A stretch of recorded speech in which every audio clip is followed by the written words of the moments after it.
പുതിയ UDF സർക്കാർ അധികാരമേറ്റതിന് പിന്നാലെ മുഖ്യമന്ത്രി VD സതീശനെതിരെയും അദ്ദേഹത്തിന് മാധ്യമങ്ങൾ നൽകുന്ന അസാധാരണമായ പരിഗണനയ്ക്കെതിരെയും സോഷ്യൽ മീഡിയയിൽ വിമർശനം ശക്തമാവുകയാണ്.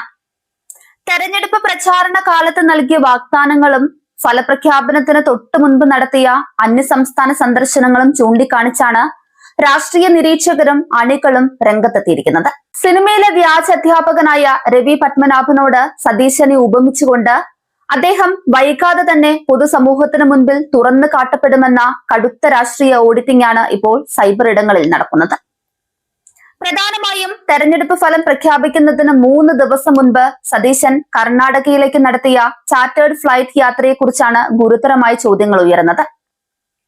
സ്വർണ്ണക്കടത്ത് കേസുമായി ബന്ധപ്പെട്ട് പ്രത്യേക അന്വേഷണ സംഘം ചോദ്യം ചെയ്ത റജി കുമാർ മാത്രം ഒപ്പമുണ്ടായിരുന്ന ഈ യാത്രയിൽ സതീശൻ കണ്ടത് കോൺഗ്രസ് നേതാക്കളായ സിദ്ധരാമയ്യയോ DK ശിവകുമാറിനെയോ അല്ലെന്നും മറിച്ച് BJP നേതൃത്വം നൽകുന്ന NDA സഖ്യത്തിലെ നേതാക്കളായ ഫറൂഖ്, മൊഹിയുദ്ദീൻ എന്നിവരെയാണെന്നും ആരോപണമുണ്ട്.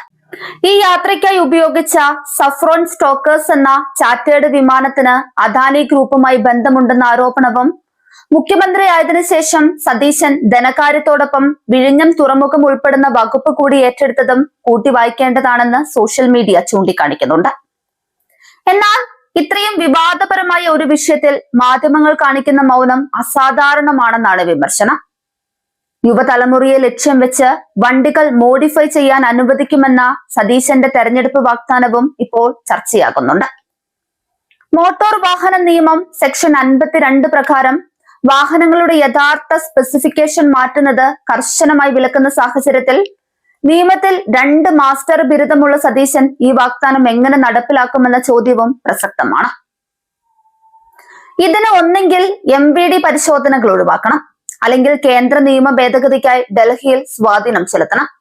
പൂർണ്ണമായും കേന്ദ്ര പരിധിയിലുള്ള ഈ വിഷയത്തിൽ സതീശനോട് ഒരു ചോദ്യം പോലും ചോദിക്കാൻ കേരളത്തിലെ മാധ്യമ പ്രവർത്തകർ തയ്യാറാകാത്തത് അവർ നൽകുന്ന പ്രത്യേക പരിലാളനയുടെ ഭാഗമാണെന്നാണ് വിമർശകർ കുറ്റപ്പെടുത്തുന്നത്. താൻ സമുദായ നേതാക്കളുടെ തിണ്ണ നിരങ്ങാറില്ല എന്ന് അവകാശപ്പെട്ടിരുന്ന സതീശൻ സത്യപ്രതിജ്ഞയ്ക്ക് തൊട്ടു പിന്നാലെ ലത്തീൻ സഭ ആസ്ഥാനം സന്ദർശിച്ചത് സഭ നിർദ്ദേശിച്ചയാളെ മന്ത്രിയാക്കാത്തതിലുള്ള നീരസം മാറ്റാനാണെന്ന ആക്ഷേപവും ശക്തമാണ്. സ്വന്തം മന്ത്രിസഭയിലെ അംഗങ്ങളെ തീരുമാനിക്കാൻ പോലും സമുദായ നേതാക്കളുടെ വാതിൽക്കൽ കാത്തിരിക്കേണ്ടി വന്ന അവസ്ഥയാണ് നിലപാടുകളുടെ രാജകുമാരൻ എന്ന് വിശേഷിപ്പിക്കപ്പെടുന്ന നേതാവിനുള്ളത്. ഇതിനൊപ്പം മാധ്യമങ്ങളുടെ ഇരട്ടത്താപ്പും സോഷ്യൽ മീഡിയ തുറന്നു കാട്ടുന്നുണ്ട്.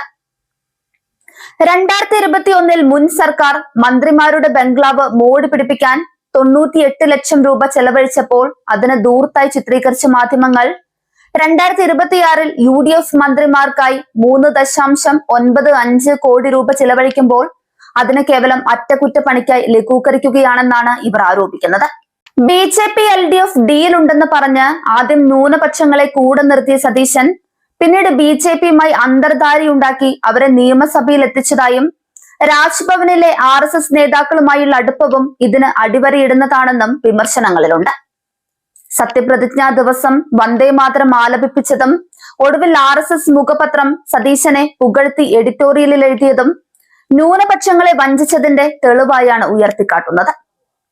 ഈ സർക്കാരിനെ അധികാരത്തിൽ എത്തിക്കാൻ തെറ്റായ നരേറ്റീവ് സൃഷ്ടിച്ച ലിബറൽ ബുദ്ധിജീവികളും ഇടതുപക്ഷക്കാരും ഉയർത്തിക്കാട്ടുന്നത് തണ്ണീർമത്തൻ ദിനങ്ങൾ എന്ന സിനിമയിലെ വ്യാജ അധ്യാപകനായ രവി പത്മനാഭനെയാണെന്നും വടശ്ശേരി ദാമോദരൻ സതീശൻ കാട്ടിക്കൂട്ടുന്ന ഷോ മാധ്യമ പിന്തുണ അവസാനിക്കുന്നതോടെ തീരുമെന്നുമാണ് വിലയിരുത്തൽ.